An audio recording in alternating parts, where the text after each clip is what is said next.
ইন্নাল্লাযীনা আমানু ওয়া আমিলুস সালিহাতি ওয়া আকামুস সালাতা ওয়া আতুস যাকাত। আল্লাহু আকবার।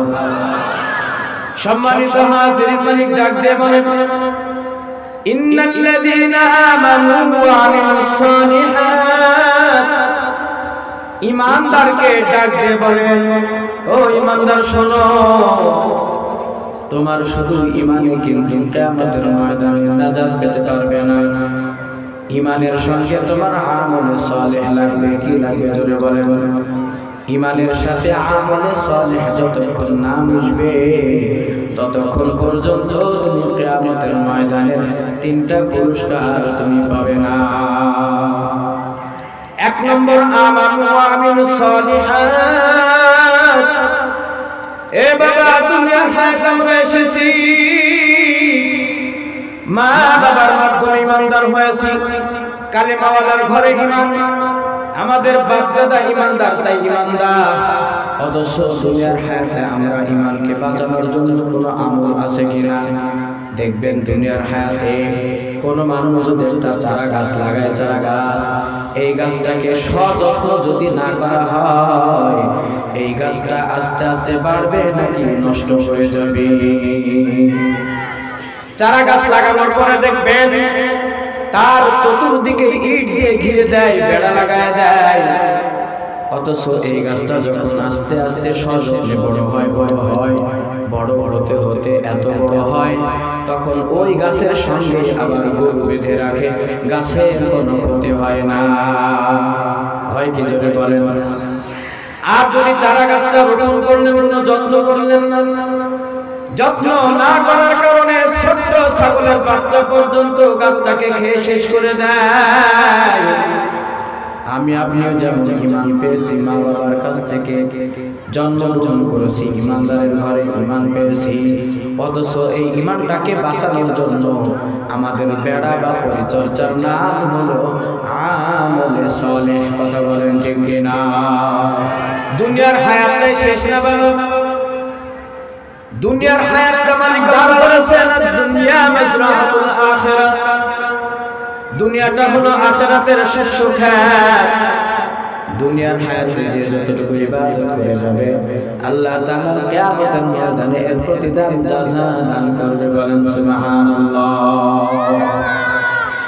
এজন্য কিয়ামতের ময়দানে আল্লাহ তাআলা তিন প্রকারের জাযা আর প্রতিদান দান করবে। কয় রকমের বলেন? আওয়াজ দিয়ে বলেন, কয় রকমের?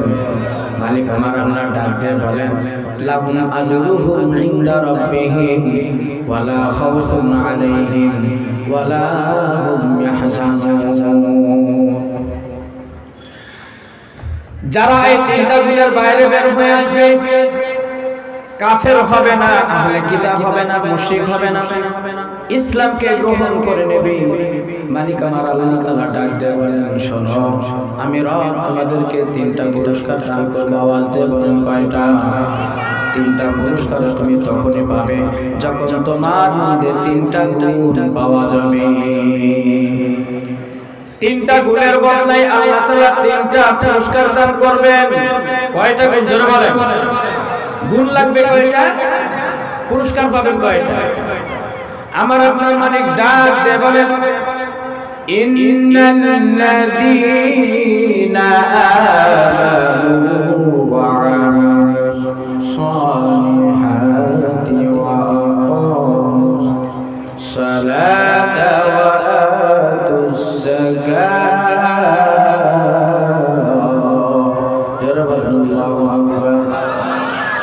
সম্মানিত হাজিরিন, মালিক ডাক দিয়ে বলেন, ইন্নাল্লাযীনা আমানু ওয়া আমিলুস সালিহাত। ঈমানদারকে ডাক দিয়ে বলেন, ও ঈমানদার শোনো, তোমার শুধু ঈমানে কিন্তু কিয়ামতের ময়দানে নাজাত পেতে পারবে না। ঈমানের সঙ্গে তোমার আমলে সালেহ লাগবে। কি লাগবে জোরে বলেন? ঈমানের সাথে আমলে সালেহ যতক্ষণ না মিশবে ততক্ষণ পর্যন্ত তুমি কিয়ামতের ময়দানে তিনটা পুরস্কার তুমি পাবে না। এক নম্বর, আমানু ওয়া আমিলুস সালিহাত। এ বাবা, দুনিয়ার হায়াত আমরা এসেছি, মা বাবার মাধ্যমে ইমানদার হয়েছি, কালেমাওয়ালার ঘরে ইমান, আমাদের বাপ-দাদা ইমানদার, তাই ইমানদার। অথচ দুনিয়ার হায়াতে আমরা ইমানকে বাঁচানোর জন্য কোনো আমল আছে কিনা দেখবেন। দুনিয়ার হায়াতে কোনো মানুষ যদি একটা চারা গাছ লাগায়, চারা গাছ, এই গাছটাকে সযত্ন যদি না করা হয়, এই গাছটা আস্তে আস্তে বাড়বে নাকি নষ্ট হয়ে যাবে।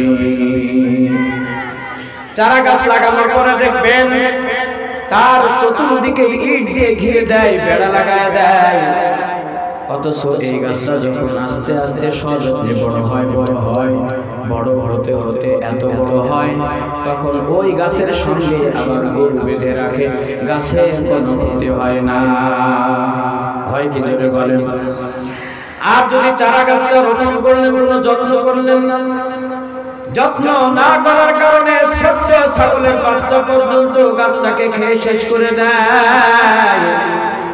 আমি আপনিও যেমন ইমান পেয়েছি, মা বাবার কাছ থেকে জন্মগ্রহণ করেছি, ইমানদারের ঘরে ইমান পেয়েছি, অথচ এই ইমানটাকে বাঁচানোর জন্য আমাদের বেড়া বা পরিচর্যার নাম হলো আমলে সালেহ। কথা বলেন ঠিক কিনা? আমরা ইমানদার মুসলমান, অথচ যদি নামাজ না থাকে বাবা, আল্লাহ রাসূল ডাক দিয়ে বলেন, কেউ যদি দুনিয়ার হায়াতে এক ওয়াক্ত নামাজ কাজা করে দেয়, তাকে কমপক্ষে 80 বছর জাহান্নামের আগুনে পোড়া লাগবে। 80 বছর, যার বর্ণনা দেওয়া হয় কমপক্ষে 2,88,00,000 বছর জাহান্নামের আগুনে জ্বলা লাগবে। 2,88,00,000 বছর জাহান্নামের আগুনে তাকে জ্বলা লাগবে। এখন বলেন, আমাদের হায়াতে জিন্দেগিতে কত ওয়াক্ত নামাজ কাজা হয়ে যায়? এক ওয়াক্ত নয়, 2 ওয়াক্ত না। আমাদের মধ্যে এমন বান্দা বান্দি রয়েছে যারা সপ্তাহের পর সপ্তাহ, মাসের পর মাস, বছরের পর বছর নামাজ কাজা হয়ে যায়। মুসলমান মসজিদের মিনারা থেকে আওয়াজ আসে, হাইয়া আলাস সালাহ। এ বান্দা, আসো নামাজের দিকে আসো, নামাজের দিকে আসো। দেখবেন এমন মুসল্লি আছে রে বাবা, আজান শেষ হয়ে যায়, মুসলমানের সন্তানের কানের ভেতরে আজানের আওয়াজ যায় না। কথা বলেন ঠিক কিনা? মাহফিলের প্যান্ডেল থেকে আওয়াজ যায়, কানে ঢোকে না। পাশে যদি যাত্রা করা হয়, নাচ গানের ব্যবস্থা হয়ে যায়, এই যুবককে ডাকা লাগে না, দাওয়াত দেওয়া লাগে না, চিঠি দেওয়া লাগে না, অগ্রিম বলা লাগে না। দেখবেন গান বাদ্য বাজনা যদি শুরু হয়ে যায়, ওইখানে মানুষের ভিড় লেগে যায়। কথা বলেন ঠিক কিনা? ওখানে 50 টাকা 100 টাকা টিকিট দিয়ে হলেও ঢুকবে, অথচ উন্মুক্ত জায়গা, ওয়াজের ময়দান, এখানে কিছু মানুষ আছে যাদের কানের মধ্যে এখন যায় না আওয়াজ। কথা বলেন ঠিক কিনা? তার মানে আমাদের ঈমান আছে, কিন্তু ঈমানের কোনো পরিচর্যা নাই। নামের আগে আহমদ, মোহাম্মদ সবকিছু লাগায়, ঈমানদারের আমল নাই, যার কারণে মালিকের পক্ষ থেকে আযাব, মালিকের পক্ষ থেকে গজব নাযিল হয়ে যায়। গজব তো একবার দুইবার নয়, হাজার হাজার করোনা, হাজার হাজার হাজার গজব নেমে আসছে। এই যে কিছুদিন আগে চলে গেল করোনা, গেছে না যায় না, এমন করোনা আল্লাহ তাআলা ভিড়াই দিয়েছে। কোটিপতিরা পর্যন্ত অবরুদ্ধ থেকেছেন নিজের বাড়ির ভিতরে, বাইরে বের হওয়ার সুযোগ মালিক আমার আল্লাহ দেয় নাই। কথা বলেন ঠিক কিনা? এ বাবা, ঈমানদার যদি না হয়, আমল যদি না থাকে, করোনার সময় দেখেছেন ঈমানের পাওয়ারের কারণে আলেম উলামা করোনায় যারা মারা গেছে তাদের জানাজা করেছেন, করেছেন, করেন। কথা বলেন এই আওয়াজ দেন, আওয়াজ দেন। করোনায় যারা মারা গেছে তাদের জানাজা কারা দিয়েছে, কারা দাফন কার্য করেছে? আলেম উলামা, তাদের ঈমান আর আমলের পাওয়া নেই, তাদেরকে জানাজা দিয়েছে। কারণ আলেম উলামা এটাই জানতো, ইদা জা আজালুহুম লা ইস্তাখিরুনা সাআতান ওয়া লা ইস্তাকদিমুন। মানুষের হায়াত আর মওতের মালিক আল্লাহ। যতক্ষণ পর্যন্ত মালিকের পক্ষ থেকে মওতের আদেশ না হবে ততক্ষণ মরবে না। এজন্য আলেম উলামা ঈমান আর আমলের বদৌলতে তারা করোনায় যারা মারা গেছে তাদেরকে ধরে ধরে সসম্মানে তারা জানাজা পড়িয়ে দাফন কার্য করেছে। বলে ঠিক না? সম্পূর্ণ ঈমান আর আমলের শক্তি থাকতে হবে। যদি এটা না থাকে তাহলে ওই মালিকের পক্ষ থেকে একটা পর একটা গজব আসতেই থাকবে, আসতেই থাকবে, আসতেই থাকবে। এ বাবা কি মনে করেন ঈমান আর আমলের নূর বুঝি 40 বছর পার না হলে হবে না? কি বলেন? কিছু মানুষ অপেক্ষায় থাকে, এখনো নামাজের বয়স হয় নাই, আছে না নাই? এই আওয়াজ দেয়। কিছু মানুষ অপেক্ষায় থাকে, বয়স কম 40-45 হবে, যতক্ষণ রিটায়ার্ড না হয় ততক্ষণ নামাজ পড়ার সময় নাই, এমন আছে না নাই? আল্লাহর ওলি কি 40 বছর পরে ছাড়া হওয়া যায় না? ইতিহাস খুঁজে দেখবেন, ইতিহাস। আল্লাহ তাআলা একজন বড় ওলি ছিলেন, আব্দুল্লাহ ইবনে মুবারক রাহমাতুল্লাহি আলাইহি। তিনার বড় সন্তান এত বড়, সে ডাকতে বলতেছে, বাবা দীর্ঘদিন হয়ে গেল বাড়িতে ভালো মন্দ অনেকদিন খাওয়া হয় নাই, একটু মনের স্বাদ জেগেছে, বাজারে যাবেন, ভালো মন্দ বাজারে করবেন, মাছ তরকারি কিনবেন, এগুলি বাড়িতে এনে আমরা একটু ভালো ভালো খাবো। আব্দুল্লাহ ইবনে মুবারক সন্তানের হাত ধরে নিয়ে গেলেন বাজারে।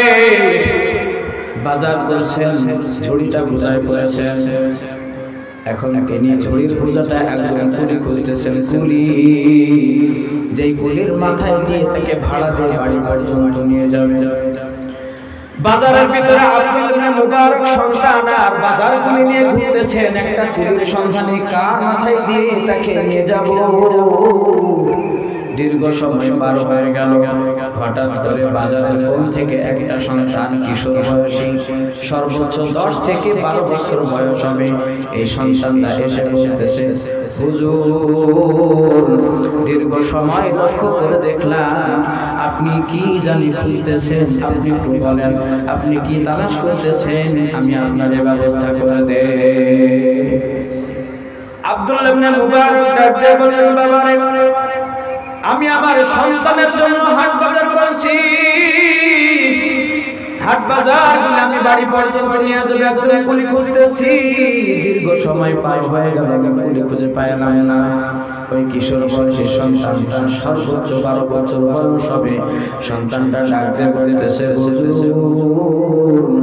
আপনাকে আর কুলি খোঁজা লাগবে না, আপনি যদি অনুমতি দেন আপনার বাজার আপনার বাড়ি পর্যন্ত পৌঁছায় যায়। সুবহানাল্লাহ। এ বাবা, আল্লাহর ওলি হইতে বয়সের কোনো পরিমাপ লাগে না। ছোট্ট বয়সের ইতিহাস আছে যারা আল্লাহর ওলি। আব্দুল্লাহ ইবনে মুবারককে ডাক দিয়ে বললেন, হুজুর আপনার খেদমতে আমি হাজির, আপনার এই বাজারগুলো আপনার বাড়ি পর্যন্ত পৌঁছায় দেব, দেন। আব্দুল ইবনে মুবারক ডাক দিয়ে বলতেছেন, বাবা তুমি যে আমার বাড়ি পর্যন্ত যাবে, বলো তোমার হাদিয়া কত কত দেওয়া লাগবে। সন্তানটা ডাক দিয়ে বলতেছে, হুজুর আপনার পরিচয় সম্পর্কে জানি, আপনি আল্লাহ তাআলার বড় ওলি, আমি আপনার কাছে কোন রকমের হুজুর নেব না, কোন রকম প্রতিদান চাই না। আপনি সুযোগ দিলে বিনা পরিশ্রমে আপনার বাড়ি পর্যন্ত আপনার মাল সামানাগুলি পৌঁছায় দেব। বলেন সুবহানাল্লাহ।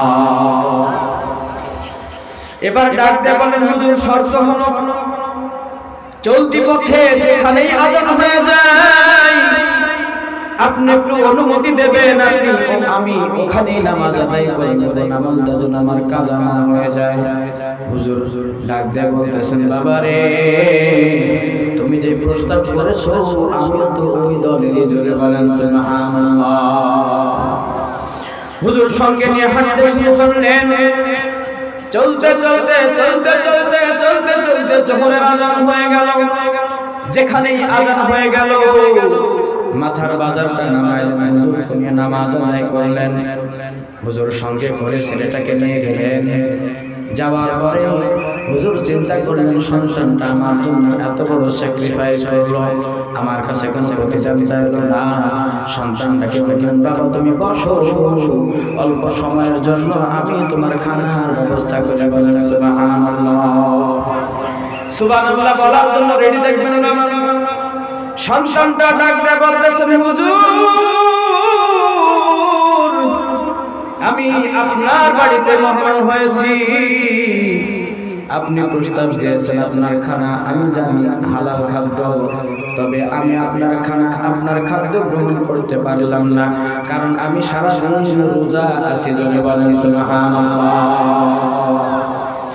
এ বাবা, আমাদের সমাজে কিছু মানুষ আছে দেখবেন, তাদের বক্তব্য হলো যাদের খাবার নাই তাদের জন্য রোজা। আমাদের খাবারের অভাব নাই, খাদ্যের অভাব নাই, আমাদের সম্পদের অভাব নাই, আমরা কেন রোজা রাখবো? এমন কিছু মানুষ আছে না নাই? কথা বলেন। অথচ ছেলেটা গরিব মানুষের অসহায়, কুড়িগিরি করে খায়, সে বলতেছে, হুজুর আমি আপনার খাদ্য গ্রহণ করতে পারলাম না, কারণ আমি রোজা অবস্থায় আছি। আওয়াজ দিয়ে বলেন সুবহানাল্লাহ। আব্দুল বিন মুবারক রাহমাতুল্লাহ আলাইহি তিনি মনে মনে চিন্তা করেন, আল্লাহু আকবার, আমি কিতাব পড়ি, কোরআন রিসার্চ করি, আমি তো ভেবেছিলাম শুধু আল্লাহর ভয় আমার অন্তরের ভিতরে, অথচ যে ছেলেটা এখন পর্যন্ত বালেগ হয় নাই তার অন্তরের ভিতরে মালিকে কত ভয়। জোরে বলেন সুবহানাল্লাহ। আব্দুল্লাহ ইবনে মুবারক ডাক দিয়ে বলেন, বাবা যদিও তুমি এখন পারলে না, তোমার কাছে আমি আগতে জানাই, অন্তত পক্ষে তুমি আজকে সন্ধ্যাবেলায় আমার বাড়িতে আসবে, আমি তোমার জন্য ইফতারির আয়োজন করব। সন্তানটা ডাক দিয়ে বলেন, হুজুর যেহেতু আপনি বলেছেন আমি আপনার বাড়িতে যাব, আপনার বাড়িতে সন্ধ্যাবেলায় ইফতার করব, তবে হুজুর একটু আমি অনুমতি চাই, সন্ধ্যার সময় যদি আসি, সন্ধ্যার সময় আপনি যদি ছেড়ে দেন আমি আমার বাড়ি পর্যন্ত পৌঁছাইতে পারবো না, আপনি অনুমতি দিলে রাতের বেলায় আপনার বাড়িতেই থাকবো। হুজুর বললেন, ঠিক আছে বাবা থাকবে, সমস্যা নাই। সন্তানটা মনে মনে ভাবতেছে, হুজুর আপনি যদি আমাকে একদিন থাকার সুযোগ দেন, আপনি আল্লাহর ওলি মানুষ, আপনার বাড়িতে থাকতে পারলে আমি একেবারে মালিকের কাছে ধন্য হয়ে যাব। রাতের বেলায় খানা দানা করলেন, হুজুরকে ডাক দিয়ে বললেন, হুজুর আমার জন্য এমন একটা ঘরের ব্যবস্থা করে দেবেন যেই ঘরটায় কোনো প্রকারের দুনিয়াবি কোনো ঝামেলা না আসে। জোরে বলেন সুবহানাল্লাহ। এই সন্তানটা যখন বললেন এমন ঘরের ব্যবস্থা করবেন, আব্দুল্লাহ ইবনে মুবারক রাহমাতুল্লাহ আলাইহি সুন্দর একটা ঘরের ব্যবস্থা করলেন, যেই ঘরে কেউ কোনো ডিস্টার্ব করবে না। রাত্রি যখন গভীর হয়ে গেল, এই সন্তানটা রাতের বেলায় নামাজে দাঁড়ায়ছে, নামাজে দাঁড়ানোর পরে শেষে ওই মালিকের দরবারে কেঁদে কেঁদে বলে, ওগো মালিক আমার আল্লাহ, দুনিয়ার হায়াত দান করেছেন মালিক, না জানি কতদিন বাঁচবো, কতদিন হায়াত। আমি লক্ষ্য করে দেখেছি আমার মা যখন রান্নাঘরের রান্নার চুলায় আগুন জ্বালায়, সর্বপ্রথম ছোট ছোট কাঠি কাঠি ছোট ছোট খড়ি খড়ি আখার মধ্যে দেয়, চুলার মধ্যে দেয়। এই কথা বলেন ঠিক কিনা? আখা বা চুলার আগুনটা জ্বালায় ছোট ছোট লাকড়ি নিয়ে। সন্তানটা কাঁদতেছে, মালিক আমার আল্লাহ, জাহান্নামের আগুন বুঝে আমি ছোট মানুষ, যদি ছোটতেই মারা যায় আমাকে দিয়েই তুমি আল্লাহ ওই জাহান্নাম উদ্বোধন করবা। ওগো মালিক আল্লাহ, তুমি আমাকে জাহান্নাম থেকে হেফাজত করো। এইভাবে সারা রাত কান্না করছেন। ইন্নাল্লাযীনা আমানু ওয়া আমিলুস সালিহাত, এ বাবা পর্দার মা বোনেরা, ইমানদারের ঘরে জন্ম নিলে ইমানদার হওয়া যায় না। ইমানদারের ঘরে যদি বড় হই আমি ইমানদার হতে পারবো না। মালিক আমার আল্লাহ ডাক দিয়ে বলেন আমানু ওয়া আমিলুস সালিহাত। বান্দা তুমি যে ঈমান এনেছো, ঈমান পেয়েছো, ঈমানের দৌলত তোমার কাছে আছে। এই ঈমান নামক চারাকে তুমি শক্তিশালী করতে হলে আমল দিয়েই পরিচর্যা করা লাগবে। কথা বলেন ঠিক কিনা? দুনিয়ার হায়াতে অনেক অনেক নজর রয়েছে বাবা, যারা ঈমানের সাথে আমল করেছে। একজন সাহাবীর ঘটনা আছে, আল্লাহ রাসূল সাল্লাল্লাহু আলাইহি ওয়াসাল্লাম একদিন যুদ্ধের ময়দানে গেছেন। যুদ্ধের ময়দানে যাওয়ার পর রাতের বেলা যখন বিশ্রাম নেবেন, আল্লাহর হাবিব ডাক দিয়ে বলেন শোনো, রাতের বেলায় তোমরা তিনজন তিনটা টাইম পাহারা দেবে যেন কাফের মুশরিক ইহুদি নাসারা এসে আমাদেরকে কোনো রকম আক্রমণ করতে না পারে। আল্লাহ রাসূল যখন তিনজনকে দায়িত্ব দিয়ে দিলেন, রাতের তিনটা ভাগ তারা ভাগ করে নিলেন। তারা চিন্তা করলেন রাতের বেলায় যেহেতু জেগেই থাকবো শুধু শুধু জেগে থেকে লাগবে। রাতের বেলায় আমার ভাগে যে 2 ঘন্টা পড়েছে, আমি এই 2 ঘন্টা বসে থাকবো না, জেগে থাকবো, তো নামাজের মধ্যে কাটাবো। জোরে বলেন সুবহানাল্লাহ। 2 ঘন্টা নামাজ পড়ছেন, সে নিদ্রা গেছেন, আরেকজন উঠছেন, সেও নিদ্রা গেছেন, আরেকজন উঠছেন। রাতের শেষ ভাগে 2 রাকাত নামাজের জন্য দাঁড়াইছে। ঈমানের সঙ্গে কেমন আমলের শক্তি, দূর থেকে শত্রু পক্ষ ভাবছে ওইটা মানুষ নাকি কোনো গাছ দাঁড়ানো, চেক করে দেখি দূর থেকে তীর নিক্ষেপ করছে, তীরটা একেবারে পিছন দিক থেকে ঢুকছে। তীরটা লাগার পরেও সাহাবী কোনো নড়াচড়া করে নাই। তীরটা লাগার পরেও কোনো নড়াচড়া করে নাই। তারাও ঈমানদার আমল করে, আমরাও ঈমানদার আমল করি। নামাজের মধ্যে দাঁড়ানোর পরে যদি সামনে দিয়ে মশা যায়, মশার বিপদ আছে। সামনে দিয়ে যদি মাছে যায়, মাছের বিপদ আছে। দেখবেন যদি গা চুলকায়, একবার চুলকানোর প্রয়োজন, 3 বার না চুলকায় থামবে না। আমাদের হলো ঈমানের আর আমলের এই পরিমাণ। সাহাবী নামাজে দাঁড়ায় আছেন, তীর যখন নিক্ষেপ হয়েছে কোনো নড়াচড়া নাই। শত্রুপক্ষ ভাবলেন এটা আসলে মানুষটা কোনো গাছ, মানুষের পড়ে যেত। আবার চেক করার জন্য আরেকটা তীর নিক্ষেপ করেছেন। এই তীরটাও যে বাম পাশে লাগছে। কয়টা ঘন্টা হাদিসের মধ্যে আছে কোনো নড়াচড়া নয়। আবার যখন তীর নিক্ষেপ করছে একেবারে সিনা বরাবর লাগছে, হাঁটুর উপরে, যেই জায়গায় লাগলে মানুষ বাঁচে না। ইতিপূর্বে নামাজ চলতেই ছিল। 3 নম্বর তীরটা যখন লাগছে, নামাজ ছেড়ে দিয়ে কাপড় মধ্যে যায় বলতেছে তোমরা ওঠো, আমাদের এই পাশে শত্রুপক্ষ চলে আসছে, তারা নিক্ষেপ করছে, তীর নিক্ষেপ করছে। আল্লাহ রাসূল জাগনা পেয়ে উঠলেন। ওঠার পরে ডাকতে বলতেছেন কি ব্যাপার, তোমার গায়ে 3টা তীর লেগে গেছে। যখন একটা তীর লাগছিল তখনই তো তুমি আমাদের জায়গায় তুলতে পারতে। ইন্নাল্লাযীনা আমানু ওয়া আমিলুস সালিহাত, তারা আমল দিয়ে ঈমানকে এত পরিবর্তন করেছে। একটা তীর নয়, 2টা তীর নয়, 3টা তীর তাদের গায়ে বিদ্ধ হয়েছে। নবীজিকে ডাক দিয়ে বলতেছে ইয়া রাসূলুল্লাহ, ইয়া হাবিবাল্লাহ, 3 নম্বর তীরটা যদি আমার সিনায় না নিয়ে হাতে পায়ে কোথাও লাগতো, আমি তারপরও নামাজ ছাড়তাম না। জোরে বলেন সুবহানাল্লাহ। আমার যখন আশঙ্কা হলো, ভয় লাগলো, আমি নামাজের মধ্যে যদি তীর বিদ্ধ হয়ে মারা যায়, আমার শিবিরে যত মানুষ আছে তারা অশত্রুদের হাতে নিহত হতে পারে, এই ভয়ে নামাজ ছেড়েছে। জোরে বলেন সুবহানাল্লাহ। তার মানে তারা ঈমানের সাথে আমলের এত পরিচর্যা করেছে। তাদের মৌত হয়ে যাবে, তারা আমল ছাড়বে না। তাদের মৌত হতে শিকার কিন্তু তারা আমল ছাড়বে না। অথচ আমাদের অবস্থা তার সম্পূর্ণ বিপরীত। কথা বলেন ঠিক কিনা? আপনারা শুনলে হয়তো হাসবেন, অনেকে আফসোস করবেন। আমি একদিন জুমার নামাজ পড়াতেছি, খুতবা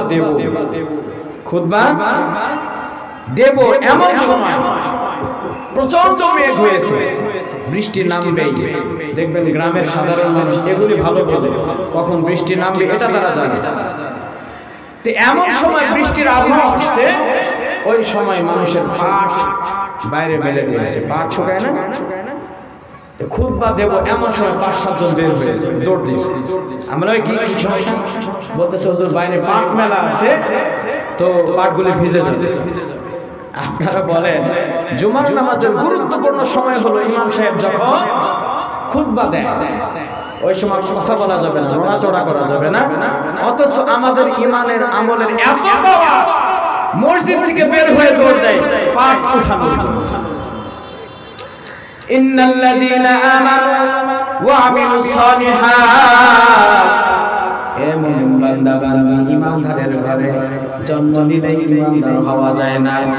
মালিক ডাক দিয়ে বলতেছেন, তোমার ওই ঈমানকে তরতাজা করার জন্য অবশ্যই অবশ্যই অবশ্যই তোমার ঈমানের সাথে আমল থাকা লাগবে। কথা বলেন ঠিক কিনা? এই সন্তানরা কান্নাকাটি করে করে ফজরের নামাজ পড়ে বের হয়ে চলে গেলেন। সবথেকে মজার ব্যাপার হলো, আব্দুল্লাহ ইবনে মুবারক রাহমাতুল্লাহ আলাইহির বাড়ির পাশে একজন মহিলা ছিল, যার পা দুইটা লোলা ছিল। বিভিন্ন জায়গায় চিকিৎসা করেছেন, কিন্তু কোনো কাজ হয় নাই। পরের দিন সকালবেলায় আব্দুল্লাহ ইবনে মুবারক রাহমাতুল্লাহ আলাইহির বাড়িতে ওই মহিলা আসছে হাঁটতে হাঁটতে। বিবি ডাকতে বলতেছে, রে বোন, দীর্ঘদিন দেখেছি তুমি লোলা মানুষ, হাঁটতে পারো না, হঠাৎ করে আজকে তুমি হাঁটতে হাঁটতে আমার বাড়িতে আসছো, কি ব্যাপার, কি বিষয়? এইবার ডাকতে বলতেন, না রে, আমি কি বলবো, আমি গতকাল রাতের বেলায় দেখলাম তোমাদের ওই বাড়ির ওই কর্নারের রুমের ভিতরে একটা ছেলে রাতের বেলায় নামাজ পড়তেছিল। নামাজের মধ্যে মালিকের কাছে কাঁদতেছিল। কাদা অবস্থায় তোমাদের ঘরের ছাদ ভেদ করে ওই মালিকের আরশ পর্যন্ত নূরের তাজাইয়ে চলতেছিল। জোরে বলেন সুবহানাল্লাহ। কি আপনাদের সুবহানাল্লাহ আওয়াজ নাই? আপনারা খুশি না? আওয়াজ দেন না কেন?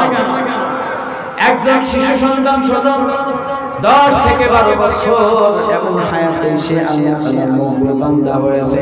সে সিজদা দিয়েছে মাটিতে, সিজদার আলো করেছে আরশে আজিমে। জোরে বলেন সুবহানাল্লাহ। এ বাবা, দুনিয়ার হায়াত মালিক আমার ডাক দিয়েছে। ওই বুড়া মহিলা, ওই মহিলা ডাক দিয়ে বলতেছে, রাতের বেলায় আমি ঘুরতে ঘুরতে ঘুরতে ঘুরতে তোমাদের ঘর পর্যন্ত গেলাম।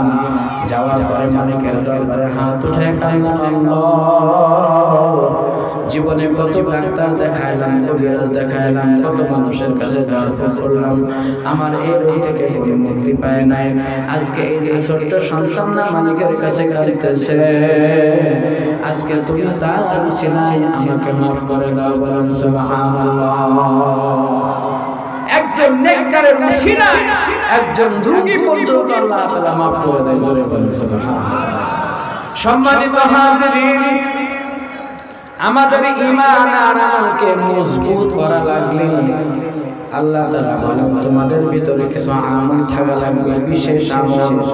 বিশেষ আমলের মধ্যে আরেকটা হলো, আমি বলেছিলাম কিয়ামতের ময়দানে মরণের পরে 3টা পুরস্কার পাওয়া যাবে। কয়টা বলেন? আর এই 3টা পুরস্কার পাওয়ার জন্য 3টা আমল। একটা হলো ঈমানের সাথে আমল, 2 নম্বরে মালিক আল্লাহ তাআলা ডাক দিয়ে বলেন, ওয়া আকামুস সালাতা ওয়া আতুজ যাকাত। 3 নম্বর হলো নামাজ কামাই করা যাবে না। তুমি সুস্থ থাকো, অসুস্থ থাকো, যে অবস্থায় থাকো না কেন, তোমার ঈমানের পরে তোমার জায়গা হলো নামাজ। কি জিনিস?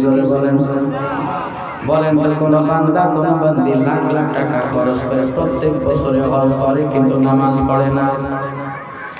এমন হাজী সাহেব আছে না নাই? আওয়াজ বের না না না,